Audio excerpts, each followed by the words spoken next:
অঞ্জলি, আমি কাজে যাচ্ছি। আজ অনেক দেরি হয়ে গেছে, তাই আজ তুমিই বাচ্চাদের স্কুলে দিয়ে এসো। ঠিক আছে, স্কুলে তো আমি দিয়ে আসব, কিন্তু খোকন আর তার ভাই দুদিন ধরে বলছে যে তাদের মাস্টারমশাই স্কুলের মাইনে চেয়ে পাঠিয়েছেন। তো গিয়ে দিয়ে এসো না স্কুলের মাইনে। ওগো কোথা থেকে দেব?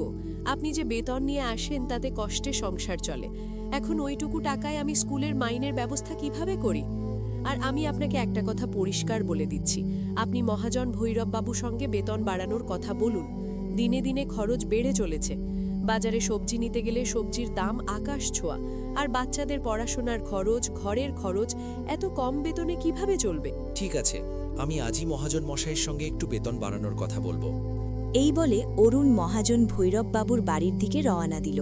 অরুণের রাস্তায় কিছু লোকের সঙ্গে দেখা হয় যারা তার সাথেই মহাজনের কাছে কাজ করে। তারা নিজেদের মধ্যে কিছু আলোচনা করছিল। আরে ভাই, আজ তো বেতনের দিন। দেখো, এখন এই ভৈরব মহাজন নির্ঘাত কোনো না কোনো গন্ডগোল করবে। সব সময় কোনো না কোনো অজুহাত দেখিয়ে বেতন কমিয়ে দেয়।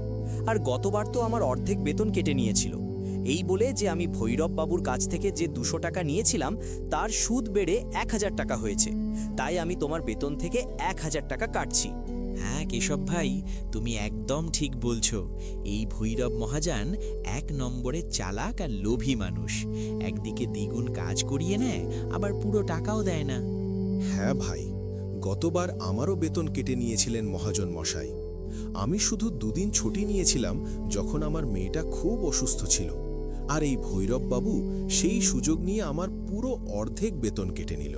হে ভগবান, মহাজন যেন এবার আমার পুরো বেতনটা দিয়ে দেন। বাচ্চাদের স্কুলের মাইনেও ভরতে হবে। এই বলে সব কাঠুরে নিজ নিজ কাজে লেগে পড়ল। কাজ শেষ করার পর তারা সবাই মহাজন ভৈরববাবুর কাছে গেল এবং নিজেদের বেতন চাইতে লাগল। মহাজন মশাই, মাস শেষ হয়ে গেছে, আমাদের পাওনা টাকা দিয়ে দিন। আমার ঘরে খুব টাকার টানাটানি চলছে। দেখো ভাইরা, এখন তোমাদের দেওয়ার মতো টাকা আমার কাছে নেই। এখনো মাল বিক্রি হয়নি, সব মাল গুদামেই পড়ে আছে। কাল বা পরশুর মধ্যে তোমরা তোমাদের বেতন পেয়ে যাবে। কিন্তু মহাজন মশাই, এখন আমাদের কাছে একদমই টাকা বেঁচে নেই। ঘরের বাজার করতে হবে, বাচ্চাদের মাইনে দিতে হবে, এসব কোথা থেকে করব? আরে আমি বললাম তো, 1-2 দিন আর অপেক্ষা করো। কাল বা পরশুর মধ্যে তোমরা তোমাদের টাকা পেয়ে যাবে। এখন আমার কাছে টাকা নেই, চলো যাও এখান থেকে। সব কাঠুরে হতাশ মনে নিজ নিজ বাড়ি ফিরে এলো। ওগো, কি হলো? এবার কত বেতন পেলেন? বাচ্চাদের মাইনেও দিতে হবে, আর ঘরের রেশনও প্রায় শেষ হয়ে এসেছে। অঞ্জলি এখনো কোনো বেতন পায়নি। মহাজন মশাই বলেছেন যে 2-1 দিনের মধ্যে বেতন দিয়ে দেবেন। কি? বেতন পাননি? ওদের মাস্টারমশাই আজ পরিষ্কার হুঁশিয়ারি দিয়ে দিয়েছেন যে কাল যদি মাইনে না দেওয়া হয় তবে যেন বাচ্চাদের বাড়িতে বসিয়ে রাখা হয়। এখন বলো আমি কি করি? আমি কি করব অঞ্জলি? এই মহাজন মশাই কখনো সময় মতো টাকা দেন না। এখন আমরা তো অপেক্ষা ছাড়া আর কিছুই করতে পারি না। 2-1 দিনের ব্যাপার, দেখা যাক। অপেক্ষা করতে করতে এভাবেই 2 দিন কেটে গেল। পরের দিন সকালে ভৈরব মহাজন নিজের সব শ্রমিককে তার হাভেলিতে ডাকল। আরে কেশব, এই নে তোর এ মাসের বেতন। মহাজন মশাই, এ তো মাত্র 2000 টাকা। আমি তো এই মাসে 3000 টাকার কাজ করেছি, তবে এত কম টাকা কেন? হ্যাঁ, কাজ তো করেছিস, কিন্তু তুই তো 1 ঘন্টা করে আরামও করেছিস। এই টাকাগুলোই আরামের জন্য কাটা হয়েছে। এমনি এমনি কি আর টাকা কাটবো? কিন্তু মহাজন মশাই, আপনি তো বলেছিলেন 8 ঘন্টা কাজের জন্য মাসে 3000 টাকা দেবেন, আর আমি তো 8 ঘন্টাই কাজ করেছি আর 1 ঘন্টা আরাম করেছি। দেখ কেশব, আমাকে বেশি হিসাব বোঝাস না। এই 2000 রাখলে রাখ, আর না হলে অন্য কোথাও কাজ খুঁজে নে। বেচারা কেশবের কাছে ওই টাকা নেওয়া ছাড়া আর কোনো উপায় ছিল না। কেশব চুপচাপ ওই টাকা নিয়ে সেখান থেকে চলে গেল। অরুণ, এই নাও তোমার 2500 টাকা, আর এই মাসের নিজের হিসাব মিটিয়ে নাও। কিন্তু মহাজন মশাই, 2500 টাকা কেন? আমার তো পুরো 3000 টাকা পাও না। আমি তো কোনো ছুটিও নিইনি আর কোনো আরামও করিনি। আমি তো আমার সব কাজ সময় মতো করেছি। হ্যাঁ, সময় মতো তো করেছো, কিন্তু এই সময় বাজারে কাঠের দাম অনেকটা কমে গেছে। এই কারণে তোমরাও বেতন কম পাবে যতক্ষণ না কাঠের দাম বাড়ছে। কিন্তু মহাজন মশাই, কথা তো 3000 টাকার হয়েছিল। এখন 2500 টাকায় আমি কিভাবে সংসার চালাবো? বাচ্চাদের স্কুলের মাইনেও দিতে হবে মহাজন মশাই। দয়া করে আপনি এবার পুরো টাকাটা দিয়ে দিন। 2500 টাকাই পাবি তুই। এখানে কাজ করতে হলে কর, না হলে অন্য কোথাও কাজ খুঁজে নে। আমি তোকে 3000 টাকা দিতে পারবো না। বেচারা অরুণের কাছে ওই টাকা নেওয়া ছাড়া আর কোনো রাস্তা ছিল না। সে দুঃখী মনে ওই টাকা নিয়ে ঘর থেকে বেরিয়ে গেল। আরে ভাই, এই ভৈরব মহাজন 1 নম্বরের বেইমান। সব টাকা নিজের পকেটে ভরে নেয় আর বাহানা দেয় যে কাঠের দাম কমে গেছে। দেখে নিও, কোনো না কোনো দিন আমাদের মতো গরিবের অভিশাপ ওকে নিশ্চয়ই লাগবে। না কেশব, ওভাবে বলতে নেই। উনি আমাদের অন্নদাতা। শেষ পর্যন্ত ওনার কারণেই তো আমাদের ঘর চলছে। আরে কিসের অন্নদাতা? কাজের পুরো টাকা তো দেয় না। পুরো মাস খাটুনি করে কি মেলে? শুধু এই 2000 টাকা। এতে সংসার খরচ কিভাবে চালাই? এভাবে তো আমরা কোনোদিন উন্নতি করতে পারবো না। আর আমরা করতেও বা কি পারি কেশব? আমাদের কাঠ কাটা ছাড়া আর তো কোনো কাজ জানা নেই। আর অন্য কোনো ব্যবসা করতে চাইলেও আমাদের কাছে টাকা নেই। এখন যাই হোক, আমাদের তো ভৈরব মহাজনই একমাত্র ভরসা। তারা কিছুক্ষণ কথা বলার পর নিজ নিজ বাড়ির দিকে রওনা দিল। ওগো, এসে গেছেন? কত বেতন পেয়েছেন? তাড়াতাড়ি আমাকে 1000 টাকা দিন। আমাকে বাচ্চাদের স্কুলের মাইনে দিতে হবে। অঞ্জলি, এবার মহাজন মশাই মাত্র 2500 টাকাই দিয়েছেন। এখন বাজারে কাঠের দাম কম। মাত্র 2500 টাকা? এতে কিভাবে ঘর চালাবো? বাচ্চাদের মাইনেই 1000 টাকা চলে যাবে। বাকি 1500 টাকায় কি কি করব? এখন আমি কি বলবো অঞ্জলি? এখন তোমাদের এর মধ্যেই গুজরান করতে হবে। তুমি সবার আগে বাচ্চাদের স্কুলের মাইনে দিয়ে দাও, এরপর বাকিটা আমি দেখছি। ওগো, আপনি আর কি দেখবেন? মহাজন মশাইয়ের কাছ থেকে তো পুরো টাকাটা চাইতেই পারলেন না। না অঞ্জলি, আমি মহাজন মশাইকে টাকার জন্য বলেছিলাম, কিন্তু উনি পরিষ্কার না করে দিলেন এবং বললেন যে এটা নিলে নাও, না হলে অন্য কোথাও কাজ খুঁজে নাও। আমি ভাবছি যে আমি কাঠ কাটার পর অন্য কোথাও কাজ খুঁজব। মহাজন মশাইয়ের এখানে কাজ করার পর আমি অন্য জায়গাতেও কাজ করব। এতে কিছু বাড়তি আয় হবে। আজই আমি মহাজন মশাইয়ের কাজ সেরে অন্য জায়গায় কাজ খুঁজতে যাব। এতটুকু বলে অরুণ কাজে বেরিয়ে গেল এবং যেমনটা অঞ্জলি বলেছিল, সে সারা দিন ভৈরব মহাজনের ওখানে কাজ করল এবং কাজ শেষ হওয়ার পর কাজ খোঁজার জন্য বাজারে বেরিয়ে পড়ল। দোকানদার মশাই, আমি কি কোনো কাজ পেতে পারি? আপনার যে কোনো ধরনের কাজ করার জন্য আমি তৈরি। বর্তমানে আমার টাকার খুব প্রয়োজন। আমার করার মতো কোনো কাজ কি আছে আপনার কাছে? আরে না ভাই, এখন তো কোনো কাজ নেই।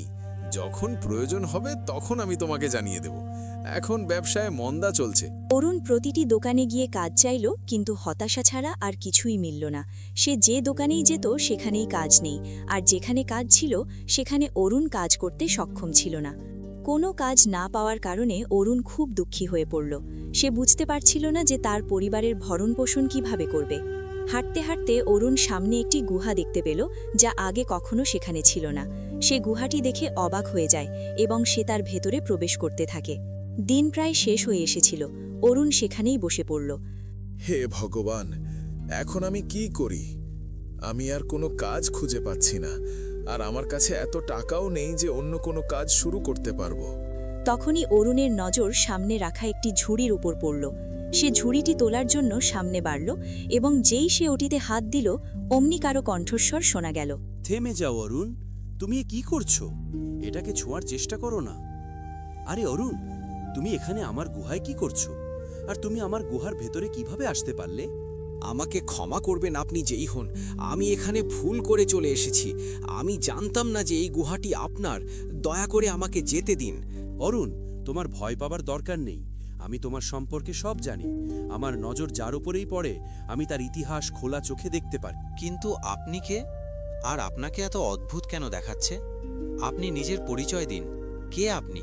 আমি এক জিন, এবং আমি বহু বছর ধরে এই গুহা রক্ষা করছি। এই গুহা আমার পূর্বপুরুষদের। এই গুহায় শুধু সেই মানুষই ঢুকতে পারে যার মন একদম পবিত্র। যদি তুমি অপবিত্র হতে, তবে এই গুহায় কোনোদিনও ঢুকতে পারতে না। তুমি একজন সৎ মানুষ, তাই তুমি এই গুহায় ঢুকতে পেরেছ আর এই ঝুড়িটি ছুঁতে পেরেছ। এখন যেহেতু তুমি এই ঝুড়ি ছুঁয়েছ, তাই এই ঝুড়ি তোমার হলো। না, আমার এই ঝুড়ি চাই না। আমি তো শুধু ওটা দেখছিলাম। ভয় পেও না অরুণ, তুমি এই ঝুড়ি নিয়ে যাও। এটি কোনো সাধারণ ঝুড়ি নয়, বরং এটি একটি জাদুকরী ঝুড়ি। জাদুকরি ঝুড়ি? এটি কি সেই জাদুকরি ঝুড়ি যার সম্পর্কে আমাদের ঠাকুমা গল্প শোনাতেন, যে কোনো এক গ্রামে এক জাদুকরি ঝুড়ি ছিল আর সেটি সবার ইচ্ছে পূরণ করত? হ্যাঁ অরুণ, এটি সেই জাদুকরি ঝুড়ি। এখন তুমি এই ঝুড়ির মালিক। তুমি এর ব্যবহারে নিজের অবস্থার উন্নতি করতে পারো। তুমি এই ঝুড়িতে যে জিনিস একবার ফেলবে তা বারবার ফিরে পাবে। অরুণ ঝুড়ি নিয়ে বাড়ি ফিরে এলো এবং সে তার স্ত্রীকে ঝুড়িটি দেখালো।